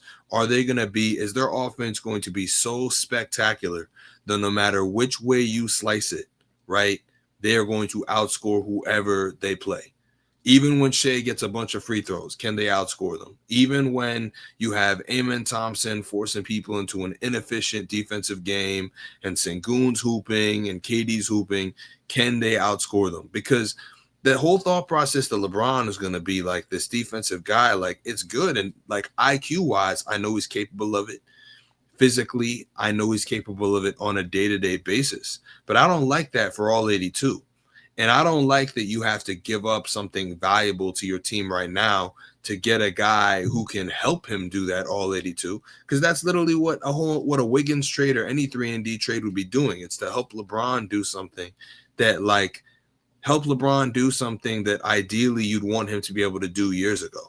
I just feel like it's super glass half. As much as I'm happy about the Lakers, and I do think this is good for them, I think this is good for them because it moves my projection of them being like a first round exit team to being a team that's like a second round, maybe make it to the conference finals.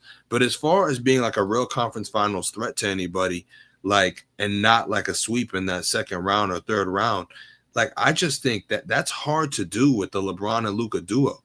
Like, especially like when your third best player is not a two-way, like as good as Reeves and Luka and LeBron are, this is like one of those relationships where it's like, yeah, everything is good. You're happy. There's no arguing, but like, there's just no, like, you know how like there's a happy relationship, but there's just no passion. And for some reason, two people, they just break up on good terms. I think it's just going to end up as a breakup on good terms. It has to be. Like, somebody's got to go. And I think it's going to end up being LeBron, whether I think it should end up being LeBron. Like, move LeBron for somebody that can play defense and be a two-way and do all the things that Reeves and Luka cannot. Because I don't like the idea of 40-year-old LeBron having to be super Draymond to win games. I don't like it. So I think you're slightly overstating the through 82. LeBron's going to come back, and I think his job is easier than ever. I don't think I think you're overstating the exertion it's going to be on the defensive end. LeBron, for so long, he had to put so much energy into the offensive end and dictate terms there. And he was looking, who can I take the ball out of my hands to and trust with the ball? I think it's going to be an easier workload for LeBron. And so much through the regular season, I think the offense will carry them. Right now, again, we're not talking about LeBron coming in and he's going to man a top 5 defense. They don't have the personnel for that, nor should they even like shoot for that, because that's just not their strength as a team, the way they're built. In the playoffs, we saw LeBron last year, after being that offensive hub for most of the regular season, be the best defensive player in the entire playoffs in round 1. So we know he can ratchet up to that. I do not want LeBron to be at 95% going, step on the gas defensively through 82. That's not what we want. But him as just a positional defender, being out there, being able to dictate where guys are defensively, be that leader on the floor, that will have a compounding effect on their defense, just his presence alone. And I think you do need to go get that two-way wing guy. And it's not just about helping LeBron. The Lakers have had this hole in their roster for years. So I don't think it's more on LeBron now than it was a couple of years ago. It's just that he literally could not do that years ago because he had to take on so much offensive, so much of the offense. So now, with what they have now, if you add that two-way wing with LeBron manning the backside, we get into a playoff series, then we can ratchet it up. I really do think LeBron's workload will be easier and more defined than it ever has been in his career. It took till he was 41 years old, unfortunately, but that's just the nature of the game. I really do believe your concerns are valid, and also I want to be clear, we're talking about this season. I don't know where LeBron's going to play basketball next year. There's a chance he's not a Laker next year because, again, he didn't sign an extension. So I'm talking about this year specifically.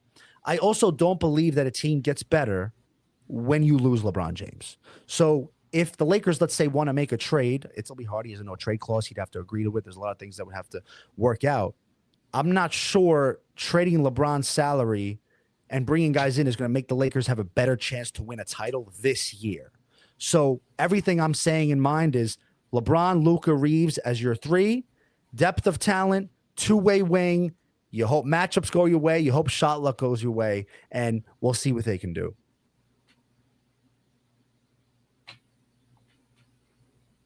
No doubt. No, I see the vision. The concerns are valid, no question.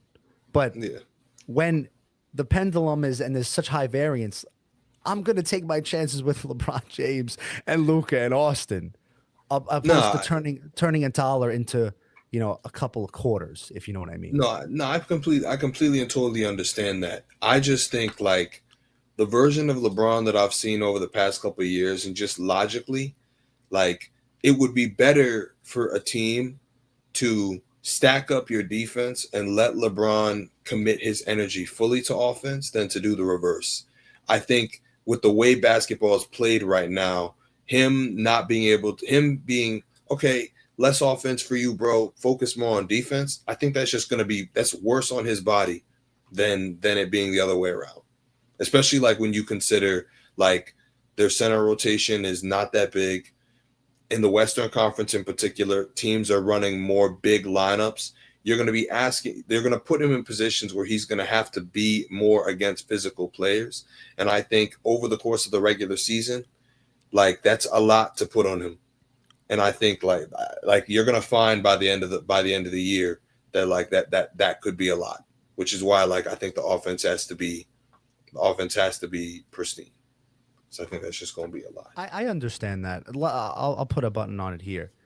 Like LeBron's going to be guarding the same kind of coverages that he guarded the last couple of years. I don't think that changes at all. It's not like the Lakers brought in anyone that plays LeBron's position that's going to guard guys. Like LeBron's not going to come in and be their wing defender. Like Rui is still going to be miscast as that. And Smart is going to be part of that, and Vando as well.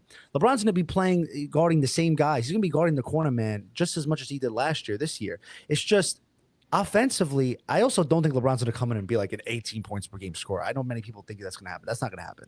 LeBron's still a 22, 23 PPG guy a night. But it's just more of a mindset and more of a attention on that end. And it is going to be a slight exertion, but that exertion was existing offensively is what my point is. And it's going to be slightly teetered to defensively just because his offensive load naturally is just going to be less. You want the ball in Luka's hands. You want the ball in Austin's hands. They've showed, well, we know who Luka is, but Austin specifically, even as long as a year ago, 2 years ago, Reeves struggled with ball pressure. The Lakers tried to put him at point guard and it didn't look great. But he's grown from then. Like, he's a guy you trust with the basketball. So you have two lead guards. LeBron's offensive load, at least on the ball, will be as little as it's ever been. And his off the ball cutting, catch and shoot, in the short roll, that will see an uptick. And so I don't think there's any issue with him just expending that energy on the other end. I don't think it's more of he's taking a pounding on that end more than he did on offense. It's just a different kind of way to exert himself. So I understand all of the concerns, but when this thing all comes together, I really like to see what they're seeing this year. Yeah. No, I get both sides of it. I definitely get both sides of it. I kind of lean with you, Christian. I'm just LeBron and Luka are too talented to bet against them, honestly. Like, I felt that way about Luka since the first time I saw him play basketball. I think the three of us have all felt that way about LeBron James for our entire existence on this beautiful planet we call Earth. So what is I'll end it with this. Christian, I know what your answer is. Your answer is going to be the championship. The Shields, what's your ceiling on the Lakers as currently constructed? Second round exit. Okay. Second round exit. See, so not currently constructed. You changed it on me, though, because I've always been contingent on that trade being made, some semblance of a trade being made. So as all right, we could throw it in there with that. Even with the trade, second round exit. He doesn't move on that. Okay, no, yeah. If they do have a trade, again, it just comes down to expectation. Like, you got those three guys, and you have a team that has depth now. And again, we didn't mention it. They have margin for error. That's something that you couldn't say for the Lakers for so many years. It was so based upon LeBron and AD being peak all-time great on both ends to just have a chance. Now, I think with Luka and Austin playing at this level, the Lakers finally have margin for error. I've watched them play. Like, again, last night shorthanded in Portland, they win. I care less about the win than I care about them being able to compete in a game like that against a pretty good team. So, yeah, if they do make a trade and they go into the playoffs healthy, championship should be the expectation, at least internally, of course. But even on the outside looking in, I mean, when you have those guys, championship has to be the ceiling. Yeah, there we go. Switching gears a little bit here, the Memphis Grizzlies sit at 3-5 to start their season, and there's a little turmoil, man. I mean, Ja Morant making some comments about, asking the coach after their tough loss to the Lakers, where I think he scored under double digits in that game on Saturday night. And now everyone on Twitter is mocking up some trades for Ja Morant. So we're going to give you guys some destinations that we want to see Ja end up, and then a mock trade with it. But before we get into that, what are our just overall quick thoughts on the situation? The Shields, what do you think about the Ja Morant and Grizzlies situation? Yeah. So I'm gonna give mine real quick because low-key I got a vote gang. But so let me do my thing. Real quick, Ja Morant. My biggest thing with Ja Morant right now is just the struggle to find like the right team that like needs what he's doing and actually has the assets to be able to do it. Ja is very valuable, great passer, underrated ability by a lot of people. I don't think people really understand just how good of a passer Ja is. He's really, really good, literally on the top half, like passers, I would say. And a lot of teams need that. You need that out of your lead guard. And then you add in the fact like his scoring potential, how much gravity that he has and possesses. A lot of teams need that. Whether they're willing to give up what they have to go out and get it is the question.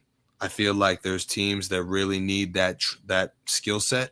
The number one team that I was saying was Minnesota. I feel like Minnesota, we've been talking about them for a while as like a team that really needs reliable ball handlers. We've been talking about, maybe Rob could be this. Getting Ja admitted, like, forget Rob. Like, I could get Ja, but are they willing to do that? Any trade package that Minnesota could make would result in them giving up what makes them special, and that's their defensive / big lineup ability. Whether you're going to build a trade package around Jaden McDaniels, you could build a trade package around Rudy Gobert, you could build a trade package around Julius Randle. That would be the easiest option. A little bit trickier where you're giving up a lot of depth pieces you might not want to give up. You could make a trade package that involves Naz Reid as well. Ja Morant has a $39 million a year contract. Rudy is 35. Julius is also in the 30s. Jaden McDaniels is 24. And you could throw in like a bunch of cap filler to complete that in addition to their picks. And so like it all depends on like how you're going to put that together. Another team that I also heard about was the Rockets, right? The Rockets were an excellent team. With Fred VanVleet in mind. That's also something that you really want, like a guard to take his place. I don't know about the Rockets' trade flexibility with trading Fred as he's injured. If that is something that can be done, that's the simplest way to make that deal without giving up somebody valuable as well. But those are the two teams that I really had in mind as like ideal destinations. The last one, which is kind of simpler, don't really need to talk much about it. Sacramento Kings, just like they're really going nowhere. They kind of like are in limbo where they have to compete based on just how much money they put into Sabonis and Levine. And Josh is a similar skill set to Fox, probably better. Or no, I would say better. Like other people might find that debatable. I think Ja's better. And you could put those two on the court, Sabonis and Ja, and that's like easy to make a trade package for. There's people.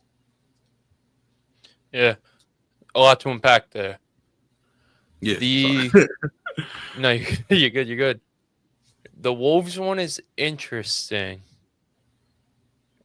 Because I don't love the fit, and it's not an Ant thing.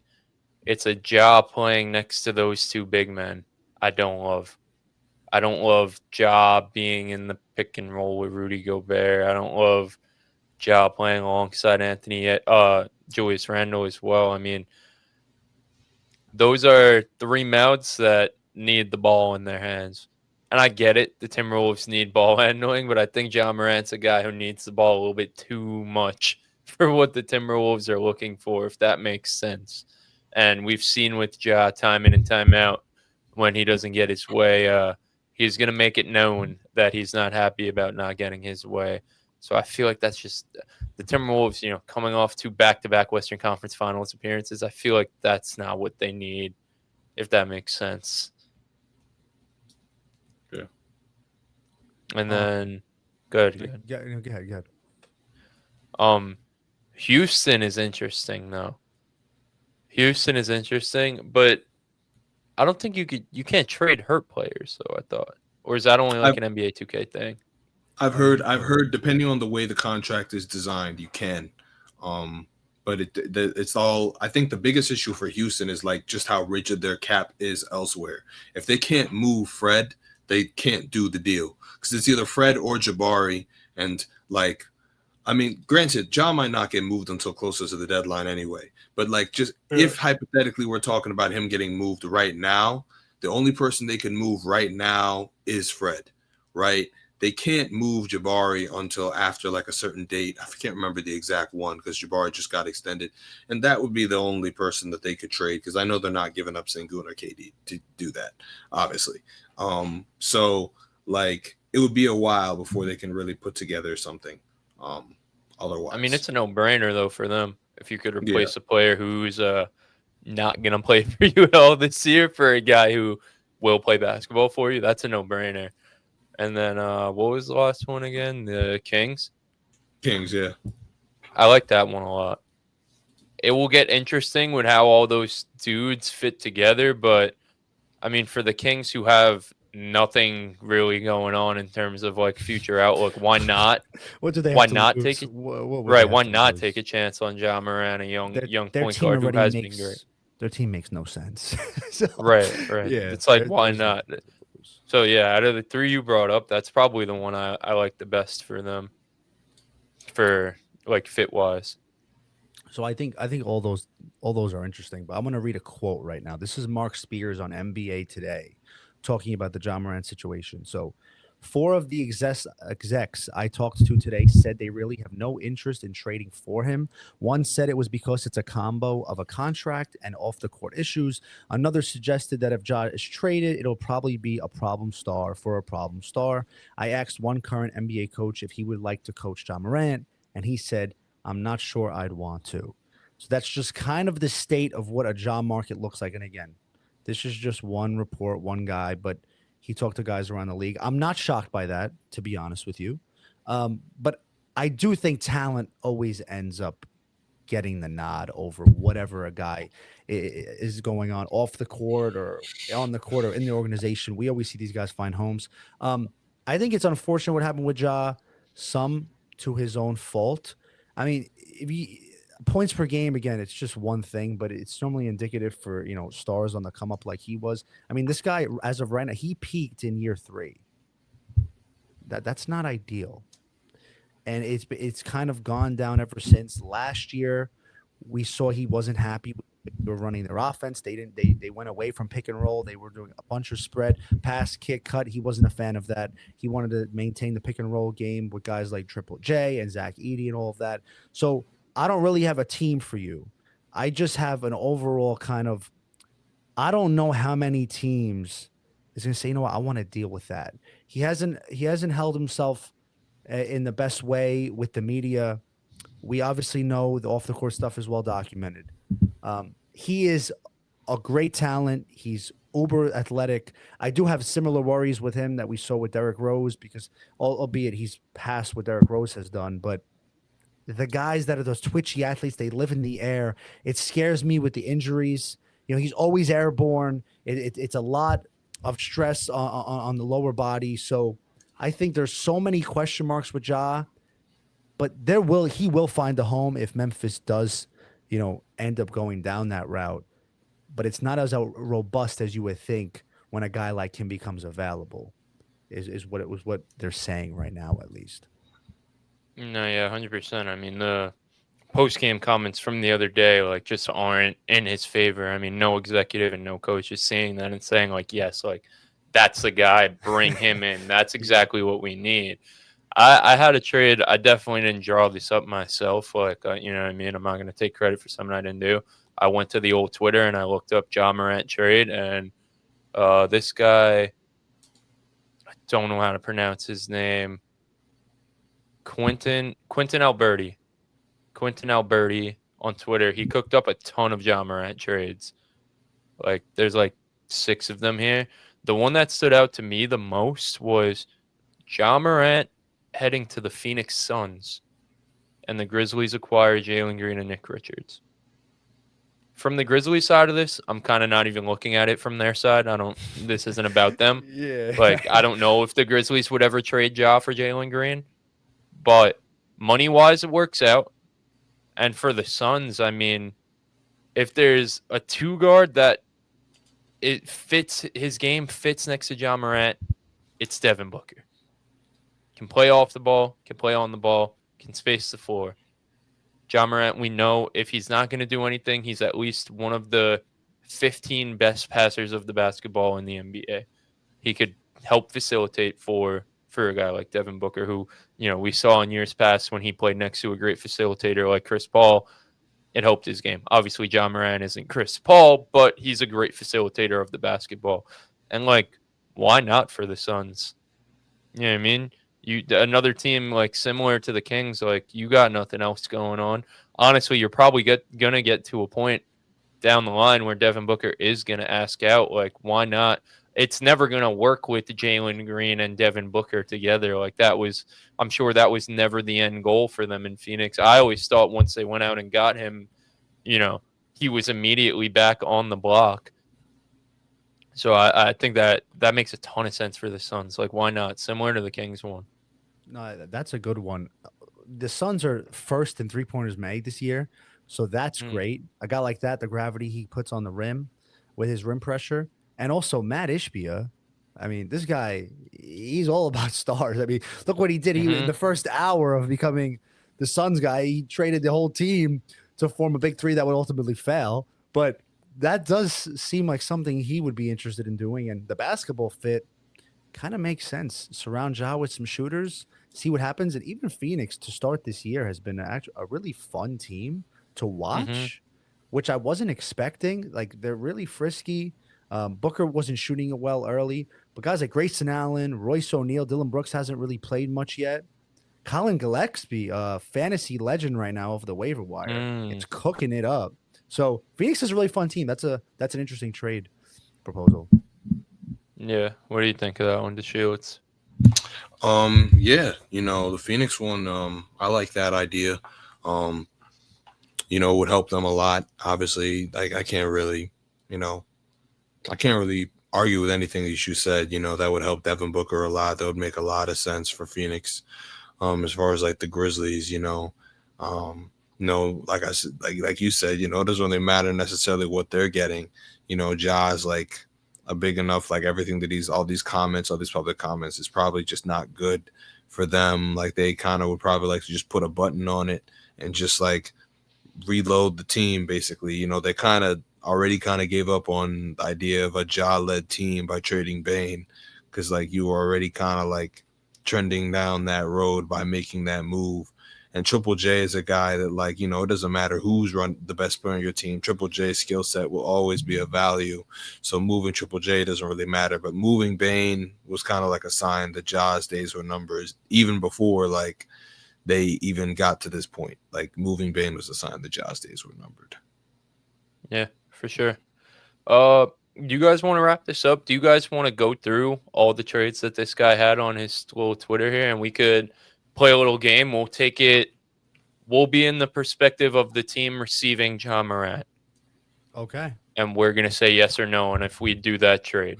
So you're giving up whatever to receive Ja Morant. So we'll do the first one. I said Suns trade Jalen Green and Nick Richards for Ja. Yeah. We're all yes on that one? Yeah, hell yes. Okay. This one's a 3-teamer, so it gets a little tricky. But again, we're going to go from the perspective of the team receiving Ja. So the Grizzlies received Jalen Green and D. Schroed. The Suns received DeMar and Ty Jerome. And the Kings received Ja Morant. So the Kings would be trading away DeMar and D. Schroed and receiving Ja. Yes. Again, what does Sacramento have to lose? Just get another star in there, sell some tickets. You know what I mean? 100%. Just maybe light the beam a couple of times. There's no, I don't see any. Yeah. All right. Yeah. Next up, essentially actually exactly the same thing, just without the third team. So we already said yes to that. This is an interesting one. The Los Angeles Clippers receive Ja Morant and Vince Williams Jr., and the Memphis Grizzlies receive Kawhi Leonard. Clippers get a little bit younger. I No. don't know. I don't No. know if Bomber does that. No. If I'm Mhm. being honest, especially Yeah. after everything. that's if he can even trade Kawhi, right? Yeah. That's if this right? is Kawhi even trade eligible with all of these allegations against him? I also don't know if I would do it because the risk with Kawhi, albeit so high, if I can bottle that up and put him in a playoff series healthy, I like my chances better with a healthy Kawhi than a healthy Ja. So, yeah, no, I wouldn't do it. No, I'm not Yeah, doing that. I think Steve Ballmer already decided he's going to ride the Kawhi thing until Yeah, Kawhi decides to retire. Yeah, Um, exactly. Next up, this is a he, huge. he's planted his tree with that. Or should we say? I like that. I like that. I like that. All right. Next one up. This is a massive one. The Grizzlies receive Klay Thompson, Daniel Gafford, Caleb Martin, D'Angelo Russell, and a 2029 first-round pick via the Lakers. And the Mavericks receive Ja Morant, Zach Edey, and Vince Williams.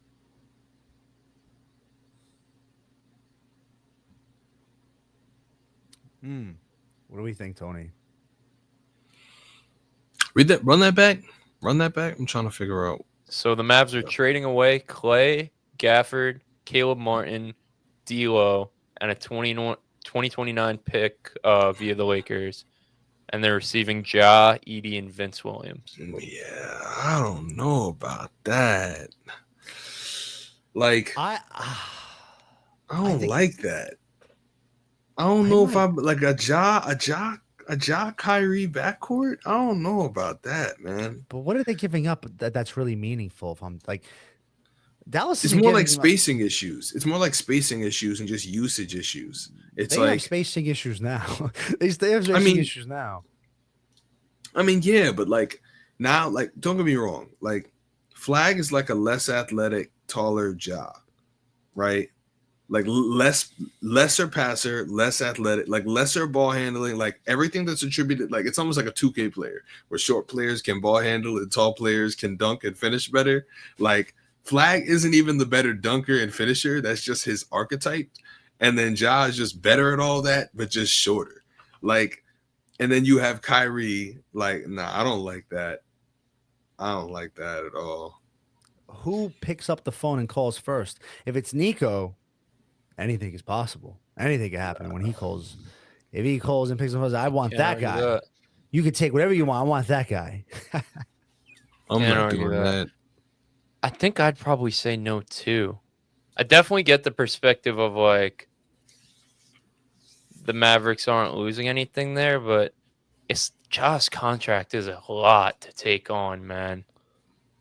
It's a big fat contract that you're paying to one dude. And granted, like they were paying that money anyway, but they were distributing it amongst a plethora of guys. Is Gafford in that deal, right? Is Gafford in that deal? Yeah.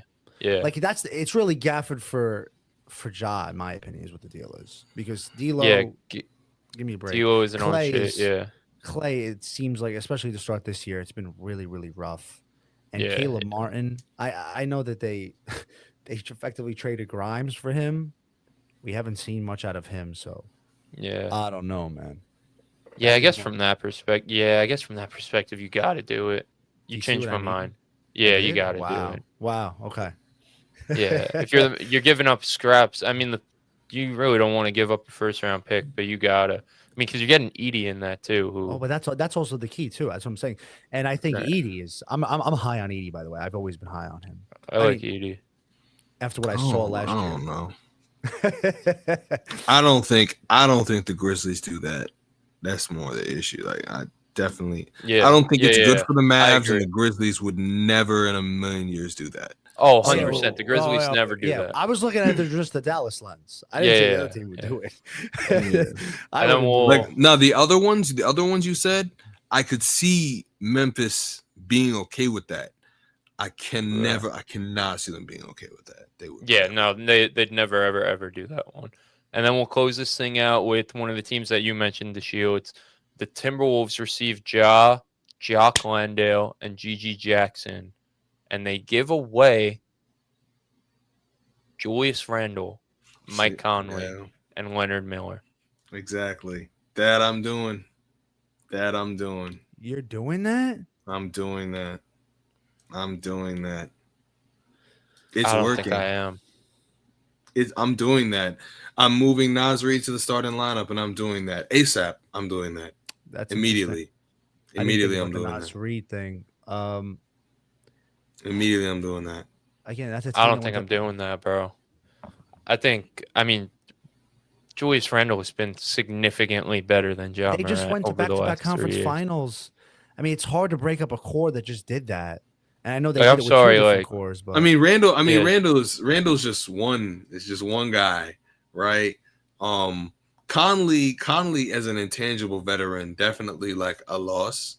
But nah, I'm doing that, bro. That's two ball handlers that are dangerous. That's good for Ant. That's really good for Ant, right? First of all.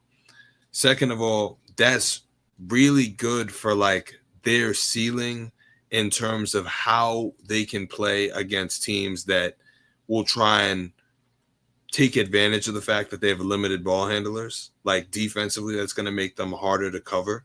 It does limit them a little bit defensively, but it helps them a lot offensively. Where like all those questions that we would have against them playing against a team like the Warriors are immediately mitigated. Like it instantly says like, you're not beating me, you're not beating me, you're not beating me. It's like the same teams that we were going to say might beat them are the same teams that are like would be better in this like post trade. Like it'd still be Denver questions, still be Houston questions, still be I don't see you beating OKC. But everybody else, like the Warriors stuff, that kills it. Like if there was Clippers talk, that kills it. Like that just puts all those other teams that like you could say maybe Minnesota could lose to, immediately outs them from the conversation by adding Ja. I don't agree. I don't agree at all. I think I've seen enough over these past 3 years of Ja Morant declining. I think Julius Randle is significantly better at our good sport of basketball. At shooting the pumpkin, at tossing the pumpkin around. I think Julius Randle is significantly better. I think it plugs one hole and then like kind of opens another if you're Minnesota. I mean, they'd be maybe the most athletic backcourt in the history of the league. That's fun. They'll have the highlights of the year. I can't believe I agree with what you said, Obi. Like, I wouldn't imagine saying this a couple of years ago, but like, I think I want Randall over Ja right now. That's crazy it's better. that I'm saying that. But I mean, think I'm that's also how I taking feel. into account the long-term possibilities. The situation with Minnesota has always been similar to the Knicks situation, where it's like this team is their team. And like if they don't win now, it's going to be hard to come back. Like that was always the case with how much Rudy's being paid. At least if you have Ja, you have I have a bridge, right? So if this doesn't work, I can move you, and I can retool around my backcourt, which are kind of like similar in age, right? And over time, you just grab another veteran and you just hope they can guide Ja along the way. And I don't think Ja's lull is going to last that long. I think it's like it's a combination of just like the Grizzlies roster construction and like also like the media attention and expectations that he put on himself. Like this has all been a downward decline since he said I'm fine in the West. Like that's like we can't ignore that. Like that it's just been a steady. You're right. We can't ignore since that. I'm fine in the West. I'm not gonna But ignore it. I think a change of scenery does him really well, though. I think a change of scenery. I was just gonna say exactly that. Like, not ignoring. Like he has gotten progressively worse every single year over the past 3 years, and it's gotten to a point where he's hurting his team more than he's helping so far this season. Granted, super early days. We're 5 games in, 6 games in. I do think if they get a trade done with him, though, he needs a change of scenery. I don't disagree with that. I don't disagree with Yeah, that. I think I don't know if he'll ever get back to the form he was at 3 years ago, but I do think a change of scenery will definitely go a long way for a guy like this. So Last thing with what you just said, the Shields. I don't know. I think Randall, if you're going to do the bridge thing, you're going to use a guy and maybe flip him later. I think Randall has more value in the trade market than Ja, undoubtedly, right now. So I think they get more for Randall if you're going to go down that route, as opposed to flip Randall just to flip the guy you get for him. That's kind of where I'm at with it. Well, no, when I said bridge, I don't mean flip Ja. I mean like you build around Ja and Ant, and you flip Nas later. Like you build around Ja and Ant. That would be like the whole thing if they believe in it. it's tough too because we've seen them be so dominant. I mean, obviously it wasn't Randall there 2 years ago, but it was a dominant big man trio. Like we've seen that work around Anthony Edwards. And granted, like I think we're all gonna like agree that we like Naz Reid. I mean, Naz Reid is the most likable player in the NBA. He's super duper talented. Like with an expanded role, I'm sure Naz Reid would be fine. But I think what's helped the Timberwolves in their deep playoff runs these past few years has been the depth and overwhelming talent they've had from their big man rotation. And I don't know if, like, as the Timberwolves, I don't know if I want to break that up. It changes the way they play. Absolutely does. Yeah. I do think I agree that Ja needs a change of scenery and that will do him well, but I don't think it necessarily makes Memphis more dangerous, if that makes sense, at least in the short term right now. I mean, Randall's 30. Minnesota. Yeah, Minnesota, sorry. Randall's 30 and Ja's turning 27. Like, I don't know. Ja has been on such Damn, a he's sneaky. an onk, bro. My God. 27 for Ja? Yeah, right. Holy shit, dude. I mean, he was older when he came in. A lot of people forget that he came into the NBA at like 20 or 21. Yeah, because he was like a couple years older. Yeah, Well, it's definitely interesting. It definitely gives us, you know what they say, the National Drama League, the NBA, gives us some drama to look forward to. Maybe a more exciting trade deadline than what we just got in the NFL today. So, for sure. Make sure you guys comment down below where you want to see Ja Morant get traded. If you want to see him get traded at all, I'm curious to see what you guys have to say down in the comments. Make sure you guys leave a like, subscribe to the channel, follow us on all our socials. Big things coming as we keep expanding this Run the Floor universe and this Run the Floor experiment. We're gonna keep getting better at this shit. We're gonna keep rolling out more content for you guys, and as time goes on, we're gonna really start pumping this thing out. So bear with us in the early stages. It's not all perfect, but it's a work in progress, and we're gonna get it there. I don't know who's gonna fill in here. I got you. All right, and with that, let's run it.